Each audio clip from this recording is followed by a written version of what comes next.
아멘.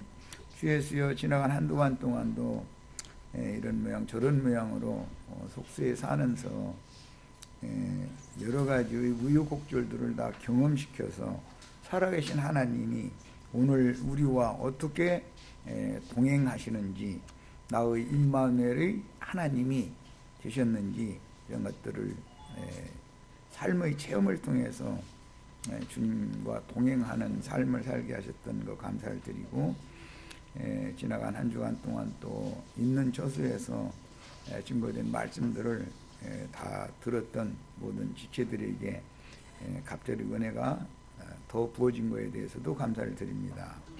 오늘 교회 모임에 우리를 불러주셨는데 우리 남은 인생의 길잡이가 되시고 안내자가 되시는 주의 성령께서 형제 자매님들의 심령과 마음에 충만하게 임재하시기를 바라며, 그다음에 집회 중에 홀로 운행하시면서 영광을 받으시길 바랍니다.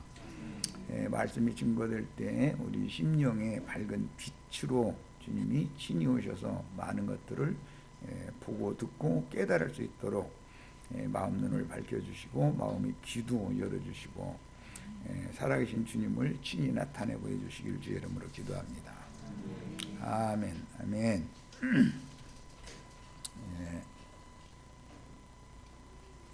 연이어졌던 특별 집회, 요한복음 말씀의 특별 집회를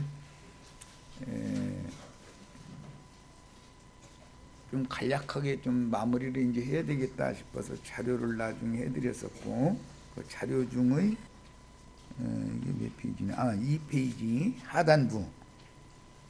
자료 없으신 분은 그냥 들으시면 됩니다. 자, 말씀을 더 나가도록 하겠습니다. 계시록의 14장 부분의 말씀을 나누는 중인데, 거기 보면 공중에 날아가는 세 천사가 나팔을 부는 내용이 기록이 됐는데, 그 세 천사가 부는 나팔이라고 하는 내용은 특별 집회 중에서 계속해서 말씀을 나눴던 것처럼 짐승의 이름과 그 이름의 표를 이마에나 손에 이렇게 받게 하는 자들의 사역이 있었고, 어린 양의 새 이름을 또 그 이름의 능력과 권세를 표시로 해주는 온 땅에 보내심을 받은 하나님의 일곱 눈들이 있다. 그래서 짐승의 몸에는 참남된 이름들이 가득하게 마련이고, 한 돌로 상징된 그리스도 반석이신 그리스도의 몸에는 거룩하고 온전한 어린 양의 이름들이, 눈들이 가득하게 마련이다. 그래서 양쪽에 어떤 사역자가 보냄을 받게 마련이고, 어떤 사역을 하면 그리스도의 몸을 세우거나 짐승의 몸을 세우거나, 그리스도의 몸은 정결한 천역교회라고 되어 있고, 짐승의 몸은 많은 물이 앉은 큰 음료다, 이렇게 표현을 했기 때문에 이런 것을 구별을 좀 해드리는 말씀을 나눴었어요. 자, 오늘은 그 자료 2페이지의 그 맨 마지막 부분에 있는 말씀부터 들어갑니다. 그러므로 음료의 성에서 나와 시온산으로 도망하여 생명을 보존하며 양육을 받아서 속사람을 단장함으로 신랑을 맞을 준비를 해야 하는데, 이건 약혼녀들이기 때문에 하는 말이에요. 세상 사람들은 예수님이 신랑이 오셔서 데려가는 날을 기다리지도 않죠.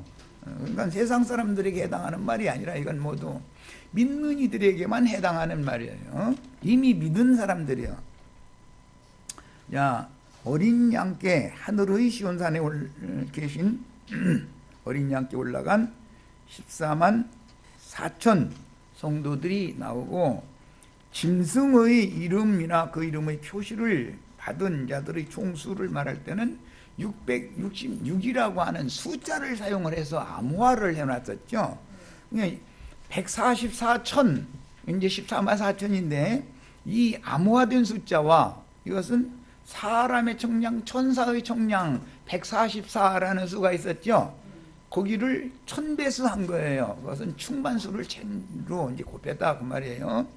그리고 666이라고 하는 또 수가 이렇게 양편에서 어떤 수가 대비되고 있어요. 이런 말을 잘 성경이 왜 어떤 의도를 가지고 숫자로도 이렇게 표기를 해서 비유를 해놓고 이름으로도 비유를 해놓고 그 다음에 참남된 이름들이 기록된 사람 이름으로도 비유하죠.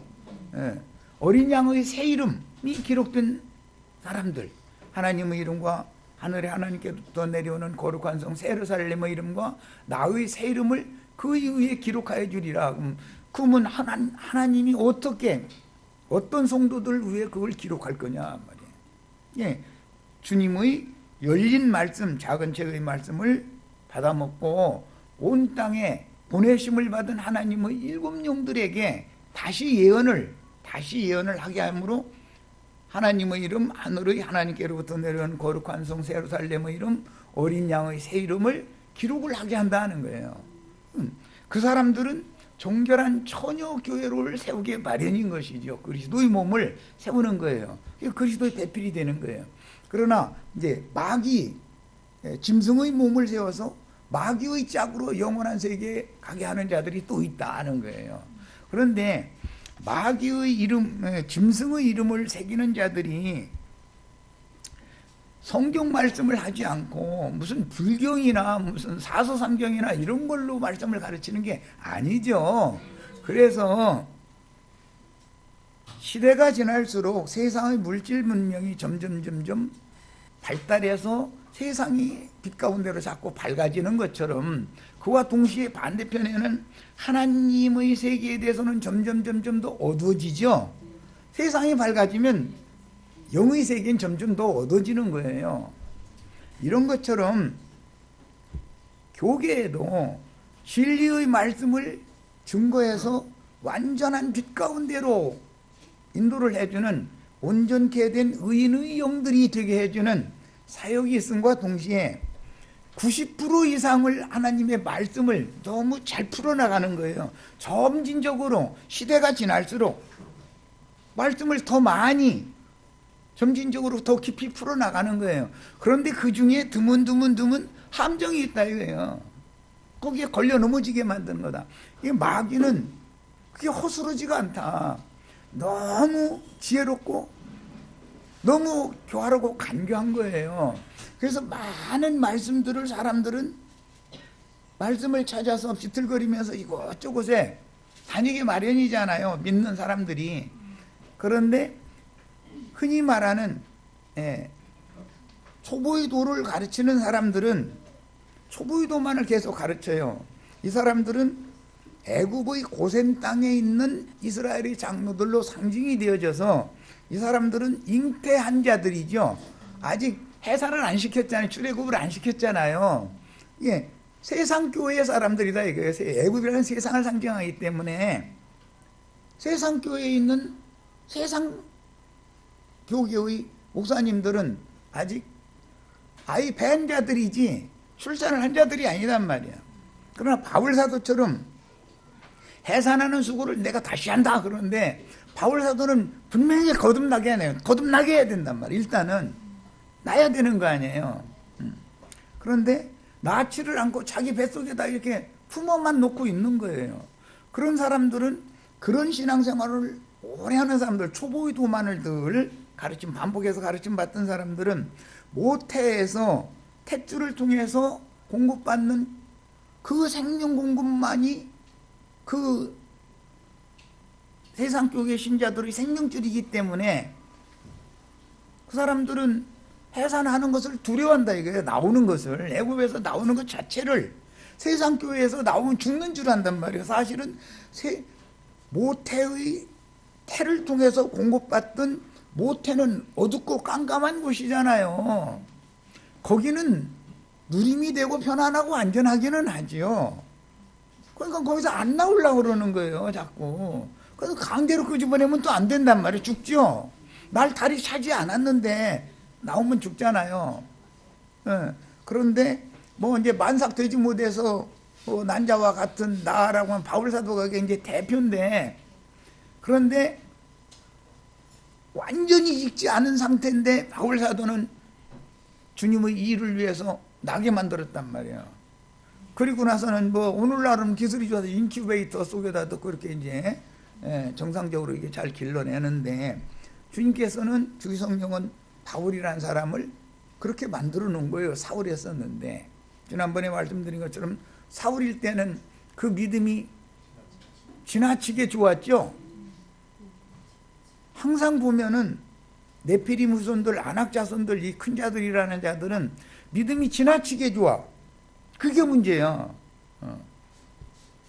함정이 너무 많은데 그 함정 있는 것을 모르고 건너뛰어 버리고 나서는 자기 다 안다고 생각하고 이렇게 거기에 딱 붙잡혀 버리면은 사람이 돌변해 버린단 말이에요. 이상한 모습으로 마귀의 형상과 모양이 만들어져 버리는 거죠. 그럼 굉장히 위험하잖아요. 신앙이 중간에 잘못되면은. 예. 그런데 출애굽을 시켜, 그건 모세와 아론을 통해서 하나님 출애굽을 시켰죠. 출애굽을 시킨 사람들은 주님의 말씀에 의하면 독수리 두 날개를 사용했다, 이렇게 표현했어요. 내가 독수리 두 날개로 부족한 이스라엘을 업어다가 여기 광야에다 내가 데려다 놨다. 그런데 독수리는 하나님을 말하는 것이지만 두 날개는 모세와 아론을 상징한다 그런 말이에요. 두 증인이다. 이게 하나님과 함께 그들이 증거를 했던 거 아니에요. 아론은 직접 하나님 앞에 말씀을 들은 게 아니고 모세가 들은 말을 자기 동생이 육신적으로는 항상 형은 육에 있는 사람이고 동생은 거듭난 영에 있는 사람을 상징하는 거예요. 아론은 그런데 모세보다 말을 잘하는 은사가 있어. 말쟁이들이다 그러죠. 신약 성경에는 현재 율법 제사장들은 다 말쟁이들이죠. 설교는 소리 들어보세요. 짐승표 이렇게 찍어주는 사람들 말하는 권세를 받았다 그러는데 능력을 받았다 이거예요. 말을 보통 잘하는 게 아니에요. 나처럼 이렇게 어눌하고 그냥 이렇게 말을 안 해요. 그 사람들은 너무나 유창하고 유식하고 듣기에 좋은 말을 하지요. 막 그냥 귀가 막 번쩍번쩍 막 하는 거예요. 그러고 막 기름친 말이라고 그러죠. 기름친 말. 그냥 잘 넘어가게 만드는 거예요. 그런 아론이 그게 말쟁이였어요. 그런데 아론이 결과적으로 한 일은 금송아지 만드는 일에 제일 중요한 역할을 한 사람이 아론이죠. 그렇게 한다 이거예요. 금이라는 거 하나님의 신성을 상징하는 것이고 송아지라는 거 하나님의 종, 일꾼을 상징하는 건데 그게 아론 반차의 사제 직분이다 그러는 거예요. 오늘날 세상교회 목사님들이 다 나는 기름 부음 받은 하나님의 종이다 다 그러잖아요. 그런데 사실은 자기가 우상이 되어져서 우상 숭배를 하게 만들잖아요. 그렇죠? 초보의 도에 심취되어 있는 사람들은 그 목회자가 신이다 이거예요. 그런데 신이라고를 않지요. 우상으로 그냥 신자들이 자동적으로 신자들이 우상으로 떠받들도록 하는 능력이 있어. 말을 그렇게 잘해. 사람들을 홀려가지고 그렇게 하는 그 능력과 권세를 그들이 부여받았다 이거예요. 그게 계시록 13장에는 용에게 받은 능력이다 이거예요. 용이 그 능력을 줬다는 거잖아요. 능력과 권세를 용이 줬다는 거예요. 그런데 그게 하나님이 줬다고 믿어요. 그래서 그들의 하나님과 예수 그리스도의 하나님, 사도들의 하나님, 우리의 하나님이 다르기 때문에 남과 아버지 보고 이제 하나님이라고 그러는 거예요. 생명의 근원자다 그 말이에요.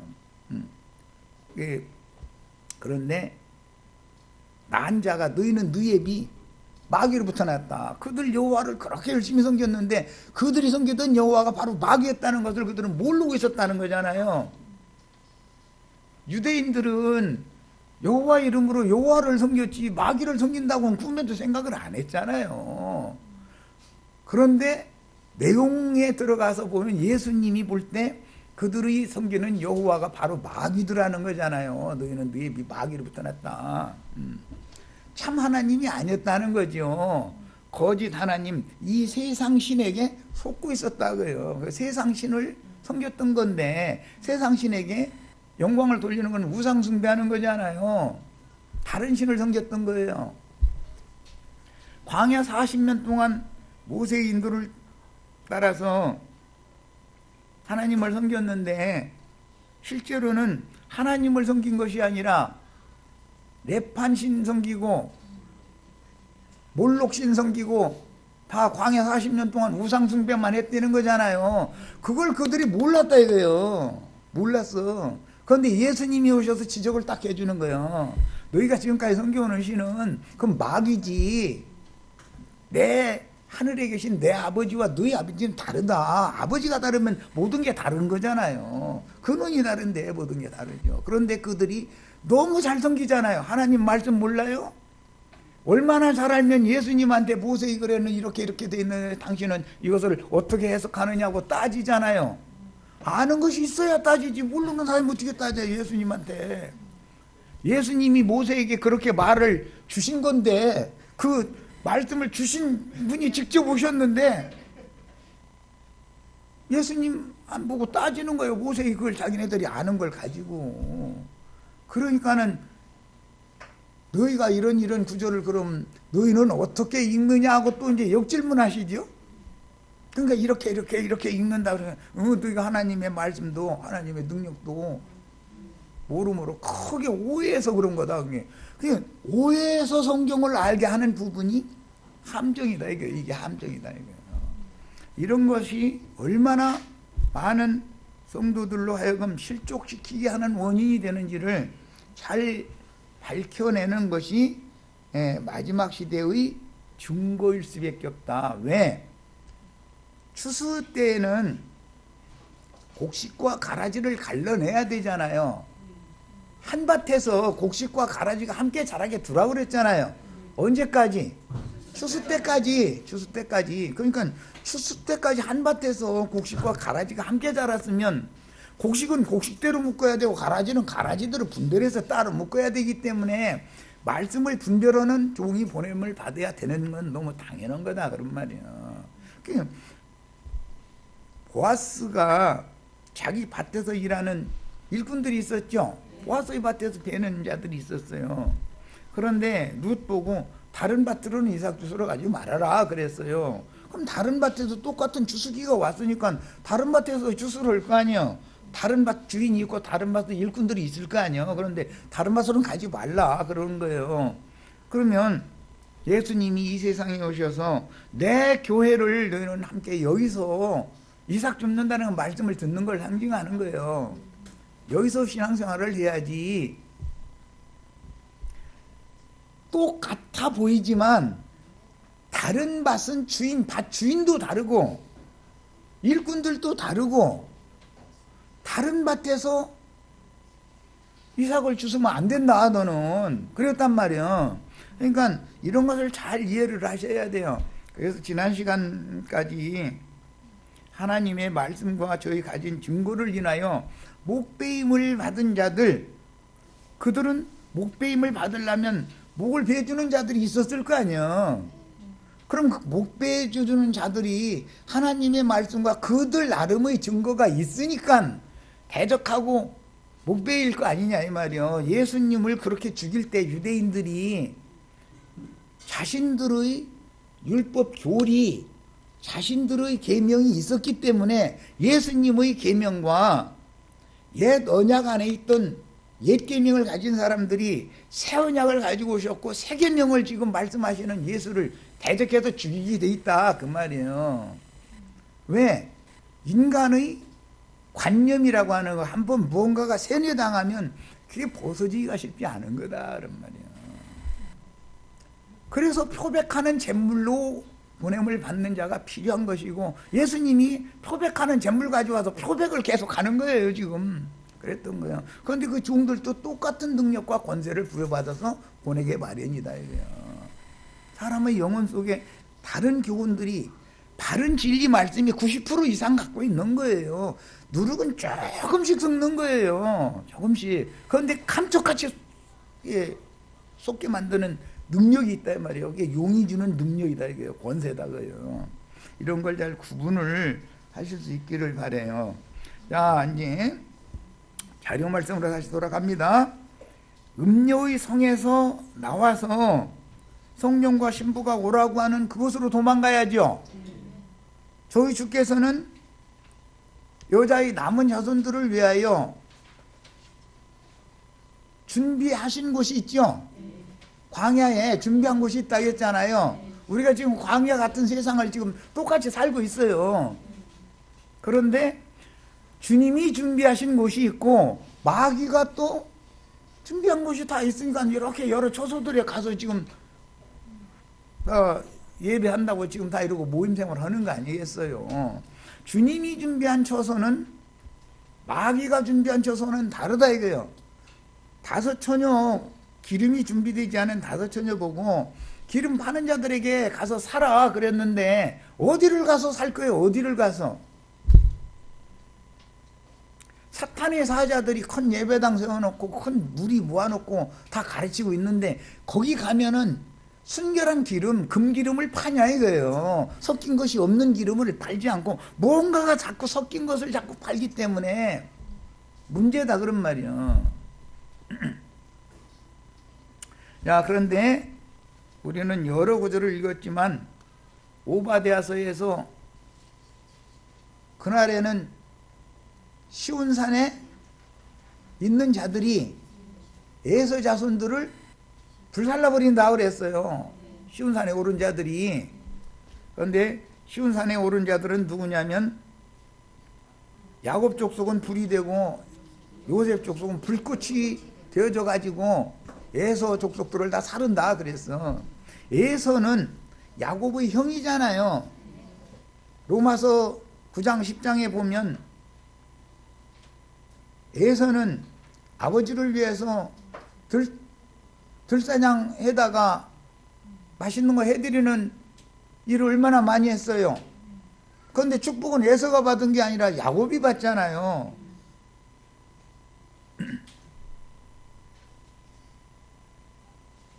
들짐승들 잘 잡아들이는 재주가 있는 사람들이 있어요. 그 사람들은 활을 믿고 살고 칼을 믿고 사는 사람들이다 이거예요. 전도를 그렇게 잘하는 능력들이 있는 거예요. 뭘로 하는데? 말로 하는 거예요. 말로. 이게 말 잘하는 능력이 다 있다 이거예요. 그러니까 사냥이 되는 거죠. 들짐승들은 실제는 하나님이 주인이지만 하나님이 주인이라는 사실 자체를 의식을 하지 않아요. 그냥 먹을 거 있으면 잡아먹고 힘 있는 놈이 왕이요. 들짐승이라는 건 전부. 힘센 놈이 왕이잖아요. 약하면 다 잡아먹히고. 그러나 야곱이 아버지가 잘 잡수시는 별미를 만들어서 엄마가 만들어준 걸 들고 들어간 그건 집에서 기르던 염소지 들짐승이 아니잖아요. 집짐승과 들짐승은 벌써 다르지 않냐 이 말이에요. 짐승 생명 자체가 다르다 이거예요. 집짐승은 주인이 먹이고 입히고 물 마시게 하고 쉬게 하고 다 주인이 하는 거예요. 그럼 들짐승은 주인이 없잖아요. 내 주님이 없는 거예요. 나의 왕이 없는 거예요. 지가 왕이요. 힘이 왕이죠. 힘이. 이해하셨어요? 그래서 그런 자들은 다니엘서에 보면 세력의 신을 의지하는 자들이다 그랬어. 주님을 의지해야죠. 우리는 집짐승들은 주인을 의지해야 되잖아요. 그런 개념 때문에 이사야서에 보면 소도 자기 주인을 알아보는데 내가 피로 산 너희 이스라엘 백성들은 내가 주인인데 나를 너희 할아버지도 묻어고 있지 않냐 그러고 탄식하잖아요. 그죠? 뭐예요? 다 들짐승들이다 그 말이잖아. 너희. 그래서 너희가 지금 열심히 섬기는 그 하나님은 사실은 마귀지 내가 아니다. 자꾸 구약성경이나 신약성경이나 자꾸 그 얘기를 한 거예요. 내가 그인 줄을 너희가 믿지 아니하면 너희는 결국 너희 죄 가운데서 거저 죽으리라 그랬어요. 예수를 믿는 게 아니었어요. 구약 성경에 그들이 그렇게 열심히 섬기던 게 사실은 예수님이야 되는데 그들의 신은 예수를 죽이는 신이었다 이거예요. 예수를 대적하고 반대하는 신이었단 말이에요. 그걸 너무 몰랐던 거예요. 이 싸움은 영원 전부터 계속 되는 거예요. 영원. 이 영원세가 실현될 때까지. 이것이 영적 전쟁인 거예요. 이것 보고 하늘의 전쟁이다. 계시록 12장에는 하늘에 큰 전쟁이 있다 이랬죠. 이게 영적 전쟁인 거예요. 자, 그러면은 이제 음료의 성에서 나와 시온산으로 도망을 하라. 이제 내가 이 자료에 이렇게 했는데 창세기 19장에 보면 소돔과 고모라와 아드마와 스보임 등 불로 심판받은 성의 대표성이 소돔성이었는데 롯이 소돔 성문에 앉아서 장로 노릇을 했었잖아요. 성문에 앉아있다는 건 장로들이 그 성을 다스리는 자들이 거기에서 회의를 해서 모든 사람들을 결정하는 걸 상징하는 거예요. 그야 구약 백성들은 어떤 성문에 장로들이 모여서 그 성 안을 있는 모든 일들을 회의해서 다스리는 거예요. 결정해서. 그게 이제 관습이었어요. 그런데 그때 여호와의 보냄을 받은 두 천사가 롯과 그 가족을 억지로 막 끌어냈잖아요. 소돔성에서. 그리고 나서는 지시했어요. 천사가 내가 지시한 산까지 도망가서 네 생명을 보존하라. 뒤를 돌아보지도 말고 산으로만 향해서 앞만 보고 달려라. 이제 이렇게 지시를 했어요. 그러면 천사가 지시한 산이 어디냐 이거예요. 이 말씀이 나중에 마태복음 24장에서 예수님이 재인용을 했죠. 멸망의 가증한 것이 서지 못할 곳에 선 것을 보거든 너희는 도망해라 해놓고 나서 그때 유대에 있는 자들은 산으로 도망해라 그랬어. 그건 창세기 19장에서 인용하는 말이야. 예루살렘 성이 바로 소돔 성이었다 이거예요. 예루살렘 성이 그때 당시는. 그래서 이사야 1장에 보면 예루살렘의 관원과 유다의 방백들아 들으라 이렇게 하시는 말씀이죠. 이사야 1장 시작이 이러잖아요. 예루살렘의 관원들, 유다의 방백들에게 지금 이사야 선지자를 통해서 하나님 말씀이 전해지고 있는 거잖아요. 그런데 예루살렘과 유대 나라가 소돔이다 그랬잖아요. 이사야 선지자가 그랬잖아요. 소돔성이라는 건 심판받은 지가 창세기 때 심판받은 건데 이사야 선지자가 살던 시대에 소돔성이 어디가 있어요. 물질적인 소돔성이 있는 게 아니지. 이건 영적 소돔이다 이 말이지. 그래서 너희가 소돔의 관원과 고모라의 방백들이나 뭐가 다르냐. 너희가 다 소돔의 관원이요 고모라의 방백들 아니냐. 예루살렘과 유대 방백들 보고 하는 말이요 그게. 그런 개념 때문에 계시록 11장에 보면 두 증인이 예수님처럼 죽임을 당했는데 저희 주께서 죽임당한 그곳에서 두 증인도 죽임당했다고 돼 있죠. 그런데 그들이 죽임당한 곳이 영적으로는 애굽이라고도 하고 소돔이라고도 한다. 영적 애굽이 있고 영적 소돔이 있다 그런 말이요. 그러니까 육신에 속한 것만 알고 영의 세계에 대해서는 개념이 없는 사람들이 영적 해가면서 비스무리하게 하는데 사실은 영의 일에 대해서는 무지하다 이거예요. 그런 사람들이 스승이 돼가지고 가르치면 사람들을 전부 육신의 일만 생각하게 하지 않냐 이거예요. 땅 일만 생각하게 하고. 이것을 갈라내서 진리를 가르치기가 그렇게 쉽지 않다 지금. 그러면 천사가 지시한 산이라는 게 하나님과 율법에서는 시내산, 호렙산, 거룩한 산, 성산이라고 그래서 그곳에 하나님이 오시죠. 하나님 백성들은 거기 못 올라가고 모세만 거기 올라간 거 아니에요. 모세가 70장로만 이제 갔다 했는데 아주 중상까지는 모세만 간 거예요. 중간부까지는 70장로들이 갔고 저 산 아래는 백성들이 다 모여 있고 이렇게 돼 있어요. 그런데 그 산을 이사야 선지자가 영적으로 표현을 할 때 마귀가 북극 지폐의 산에 자기 보좌를 정하고 거기에 좌정하고자 한다 그랬죠. 거기 산이잖아요. 산. 무슨 산이라고요? 북극 지폐의 산이다. 이거 지폐.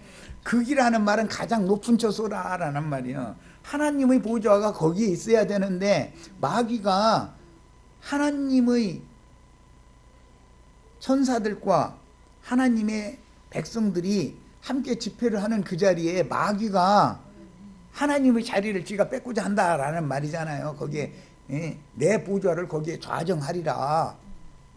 그랬다는 거예요. 그 산이라는 것은 알고 보면 교회 모임을 상징하는 말이었다는 거예요. 그래서 계시록 17장에 보면 여자의 7머리에 대해서 설명을 하면서 지혜가 있어야 이 말을 깨달아 듣는다 하면서 음녀의 7머리는 7산이요 7왕들이다 이렇게 설명을 해놓은 거예요. 계시록 17장의 4절에서 8절 사이에 그 말씀이 나오죠. 9절까지 나오는 말씀에 음녀의 7머리가 7왕족들이고 음녀의 머리, 우두머리, 음녀교회의 우두머리들이 7산이다 이거예요. 또 7왕들이다 란 말이에요. 그런데 우리의 산은, 여호와의 산은, 주님의 교회는 하나밖에 없는 거죠. 그것이 주님이 말씀하신 그날에 유대에 있는 자는 산으로 도망을 해야 된다 라고 말씀하신 이 산이 어딘지를 알아야 된다 그런 말이에요. 알고 도망가지. 아무 산에, 관악산에 도망가면 됩니까? 백두산에 도망가면 될 거예요. 무슨 에베레스트산에 도망가면 될 거예요. 어디로 도망가란 말이에요. 산으로 도망가라 한다고. 주님이 머리가 되고 믿는 모든 성도들은 그분의 몸이 되어진 그런 내 교회로 도망을 가야 된다. 지금 그거를 말하고자 한다란 말이에요. 이런 부분은 많이 말씀을 아는 것 같은데 함정이다. 함정. 누구의 생각으로는 이게 도무지 이해가 안 되잖아요. 성경 전권에 흐르는 지금 산이라는 말이 어디서 시작돼서 어디까지 맞춰지는지에 대한 흐름을 모르니까 산은 에덴 동산에서부터 시작이 된 거예요. 그런데 에덴 동산에서는 나와서 도망가야죠.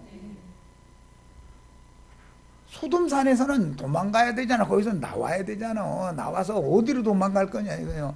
하늘의 쉬운 산으로 도망가야 된다. 지금 그 말에 똑같이 쉬운 산이 있는데 성경에는, 구약 성경에도 쉬운이 2개가 있죠.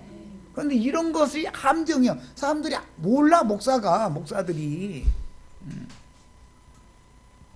쉬운 산이라는 산이 2군데가 있다. 한 군데는 시편 133편에 나오는 헬문산이죠. 헬문산. 에덴 동산에서 나와서 어디로 도망가야 돼? 그러니까 헬문산으로 도망가야 돼. 예수님은 부활하신 후에 제자들에게 내가 먼저 갈릴리로 가서 너희를 기다릴 거니까 너희는 갈릴리로 와라 그랬죠. 갈릴리로 갔는데 바닷가로 갔어요? 갈릴리 한 산으로 갔어요? 한 산으로 가서 주님을 만나서 거기서 경배했다 그랬어. 그러면 어떤 성경의 어떤 단어 하나만 나와도 말하고자 하는 의도가 양편에서 각각 다르기 때문에 이해를 잘 해야 된다 이거예요. 다윗이 땅의 아라우나의 타작마당을 여부스 족속이 차지하고 있던 그 시온산을, 땅의 시온산을 빼앗아 가지고 예루살렘 성 세웠죠. 그런데 땅의 시온산이 있고 땅의 예루살렘이 있고 하늘의 시온산이 있고 하늘의 예루살렘이 있다는 걸 모른다. 이 목사들이 이걸 몰라. 그런데 그게 함정이요. 그래서 신명기 4장 48절에 보면 시온산은 어디라고 돼 있어요? 시온산 곧 헬몬산이라고 되어 있죠. 여부스 족속이 차지하고 있던 시온산이 아니요. 이와 같이 성경이라는 것은 암호화되어 있고 감춰져 있는 말씀들이 양편에서 대조되는 말씀들이 많이 감춰져 있다. 그런데 진리의 성령이 오시면 부분적인 어떤 진리에 붙잡히게 만든다겠어요? 모든 진리 가운데로 인도를 해준다겠어요? 이게 얼마나 중요한 말인지를 아셔야 돼. 주님이 보내신 진리의 성령이 오시면 모든 진리 가운데로 인도를 해주시는 것이지, 어떤 진리다 해가지고 그거 틀린 게 아니에요. 거기에 딱 붙잡혀가지고 그럼 다음 단계에 어떤 말씀이 나오면 그거 잘 몰라, 그럼 넘어가 버리는 거예요. 그럼 그게 함정이다 이거예요. 그래가면서 나는 많이 한다, 나는 다 되었다, 나는 쓴 줄로 이렇게 사람들을 만들어 놓아서 교만하게 만들어 놓으면 그거 다 하나님께 끊어지게 만드는 수단이다 그런 말이에요. 영이 교만해지면 큰일 난다. 그래서 뭐 때문에 그래요? 영적 지식이 있기 때문에 교만해지는 거예요. 지식이 없으면 교만해질 필요가 없어요. 교만해지지도 못하는 거고, 뭐 아는 게 있어야 교만하든지 말든지 여지고. 어중뛰게 하는 것이 이게 큰일 나는 거단 말이에요. 그래서 이런 것을 잘 구분하시길 바라고, 이번에는 이제 계시록 14장 말씀 나누는 중인데 12장 17절부터 읽고 오겠습니다. 계시록 12장 17절.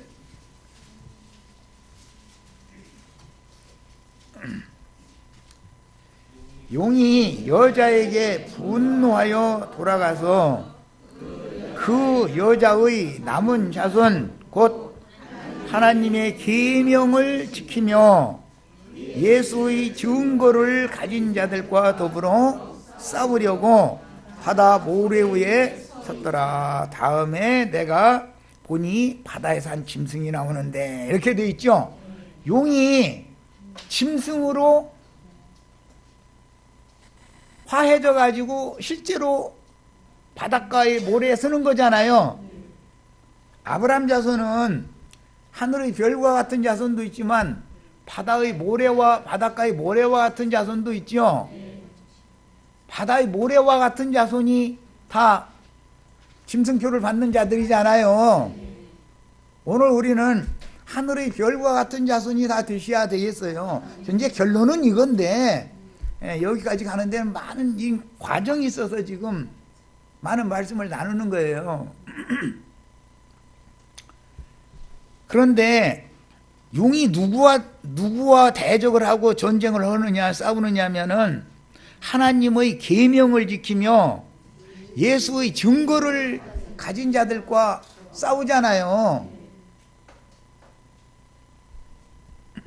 하나님의 계명을 지키면 용이 박해를 하게 돼 있고 미혹하게 돼 있다 그런 말이에요. 짐승의 표를 받는 자들이 다 알고 보면 하나님의 계명을 지키고 예수의 증거를 가진 자들을 미혹해 가지고 짐승표를 해주는 거잖아요. 짐승 이름 새겨놓는 거잖아요.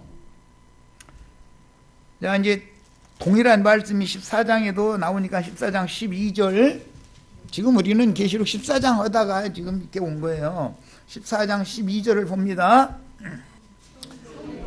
성도들의 인내가 여기 있나니 그들은 하나님의 계명과 예수에 대한 믿음을 지키는 자니라. 성도들은 누구냐면 하나님의 계명과 예수에 대한 믿음을 지키는 자들이 성도들이죠. 그런데 성도들에게는 인내가 요구된다는 거예요. 인내가. 왜 그러겠어요? 용이 짐승들을 보내가지고, 거짓 선지자들을 보내가지고 짐승표를 자꾸 세뇌를 시키기 때문에 이것을 분별을 해가면서 버릴 건 버려가면서 자기 세울 건 세워가면서 하려면 이게 고통이다 이거예요. 그런데 안 받으려고 하면은 수가 몇이든지 다 죽인다겠죠. 그런 고통 가운데에서 나중까지 견뎌야 구원을 얻기 때문에 인내가 필요하다 이거예요. 이제 이 성도의 인내라는 말이 그렇게 중요한 거예요. 이것은 예수님이 이미 예언한 말씀이에요. 아중까지 견디는 자는 구원을 얻을 것이다. 그랬어. 자, 그러면 하나님의 계명과 예수에 대한 믿음을 지키는 자들이라는 게 어떻게 하는 자들을 말하는가? 이제 이것을 이제 추구를 해나가야 되죠. 성경에 따라서. 자료 말씀은 이제 3페이지로 갑니다.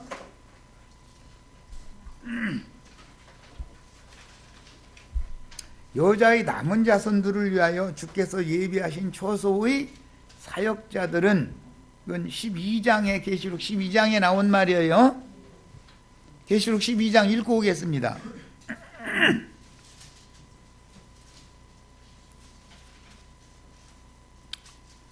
6절, 그 여자가 광야로 도망하매 거기서 1260일 동안 그를 양육하기 위하여 하나님께서 예비하신 곳이 있더라.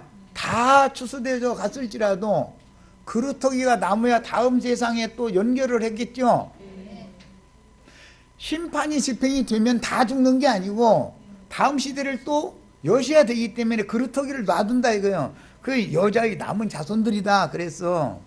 항상 남은 자들은 그루터기가 되는 거죠.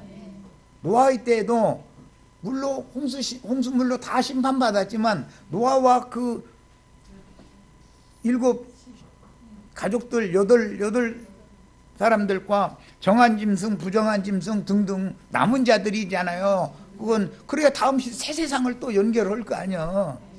이걸 여기서는 여자의 남은 자손이다 그랬어.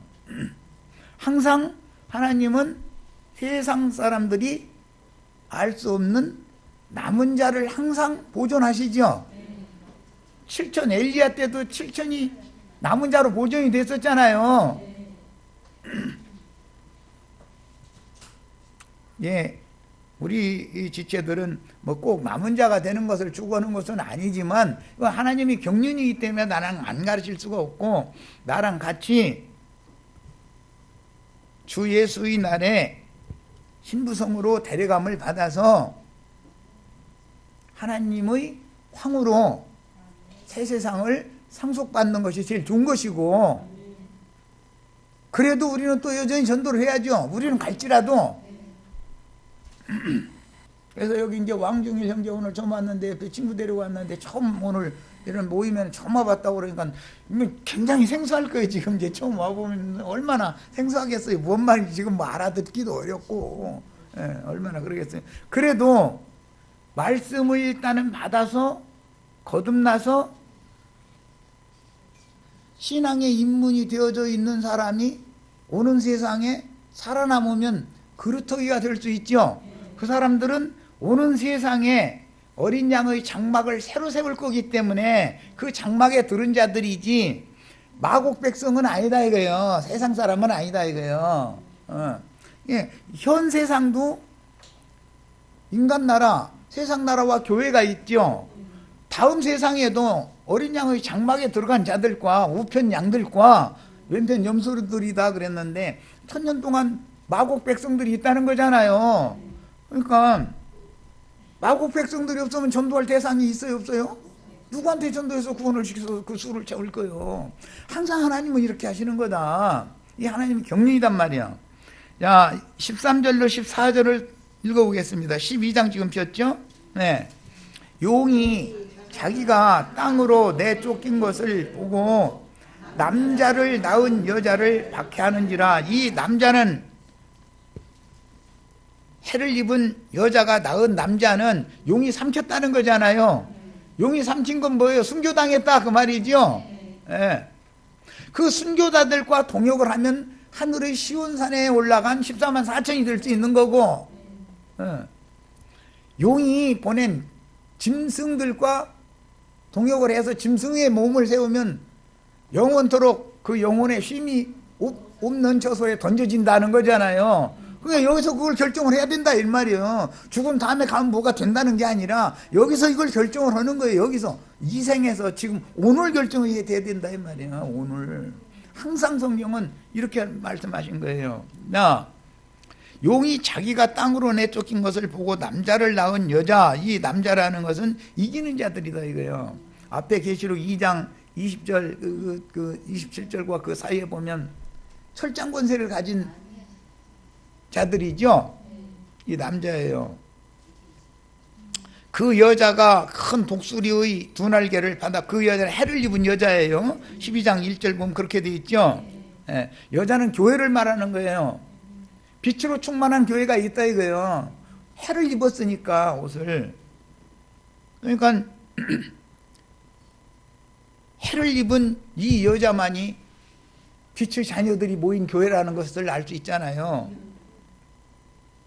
광야 자기 곳으로, 광야 자기 옷이어져요. 광야로 도망하여 거기서 1260일 동안 양육하기 위하여 하나님이 예배하는 곳이 있는데 그곳으로잖아요.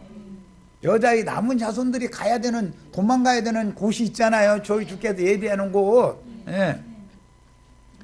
거기로 날아가서 거기에서 뭐를 통해서 날아간다고요? 독수리 두 날개를 통해서 날아간다. 아까 내가 그래서 출애굽을 할 때 독수리 두 날개라는 게 모세와 아론이었던 것처럼 여기 계시록은 시련이잖아요. 출애굽기는 모형이고 여기는 두 증인들이잖아요. 한 때와 두 때와 반 때를 양육받음에 여자의 뒤에서 뱀이 물을 강같이 토해내서 여자를 물로 떠내려가게 하지만 땅이 여자를 도와서 그 뱀의 물을 다 토한 물을 삼켜줘가지고 안전하게 지킴을 받는 말씀으로 이렇게 연결이 돼 있죠. 자, 주님의 구속을 이룬 후에 살려주는 영이, 능력의 영이 임하면 뱀이 토한 물을 다 삼켜서 오히려 보약으로 마셔야 되는 거죠. 말하자면 그냥 삼킨다 하면 좀 그러니까 뱀의 동물을 마셔도 해를 받는다 안 받는다. 그 영이 와야 된다 이게요. 그 영이 살려주는 영. 뱀동 마셔도 해를 받지 않는다고 이제 복음서에 주님이 이제 그 말씀을 해놨더니 아니 독사 물리면 죽어요 살아요? 지금 그 말이 아니잖아. 육신적인 말이 아니잖아. 내가 주는 물을 마시는 자는 그 배에서 생수의 강이 넘쳐나리라 그랬죠. 주님의 말씀을, 진리의 성령의 말씀을 모든 진리 가운데로 인도하는 말씀을 계속 공급을 받은 사람은 이미 내성이 생겨있기 때문에 동물이 와도 오히려 더 밝아지고 더 분별이 더 잘 되는 것이죠. 이렇게 만들어 놓는 거예요. 성령이 하시는 일이에요. 자, 이제 자료의 3번 항목으로 가겠습니다.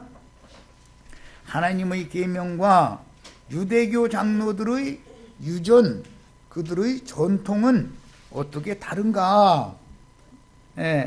벌써 시간이 됐네. 이제 그럼 이 말씀은 다음 시간에 나누도록 하겠습니다. 하나님의 계명, 예수에 대한 믿음을 지키는 게 성도들이라고 나왔죠. 그러면 하나님의 계명, 예수에 대한 믿음을 지키는 성도들과 장로들의 유전, 장로들의 전통을 지키는 유대교인들은 어떻게 차이가 나냐, 이걸 이제 알아야 되잖아요. 왜? 율법적인 유대인들만 있는 게 아니라 자칭 유대인이라 하는 자들이 있죠. 뒤를 잇죠. 예수를 죽이는 유대인들이 그 피를 우리와 우리 자손들에게 돌리소서 그랬으니까 예수가 죽은 것으로 다 끝나는 게 아니잖아요. 하나님의 계명과 예수에 대한 증거로 인하여 목배임을 받은 자들이 수가 그래서 계속 계속 채워져서 피 흘림이 계속되는 것이 하나님의 뜻을 이루는 것이다. 지금 그 말이단 말이에요. 일단은 첫 시간은 여기까지 해서 마치겠습니다.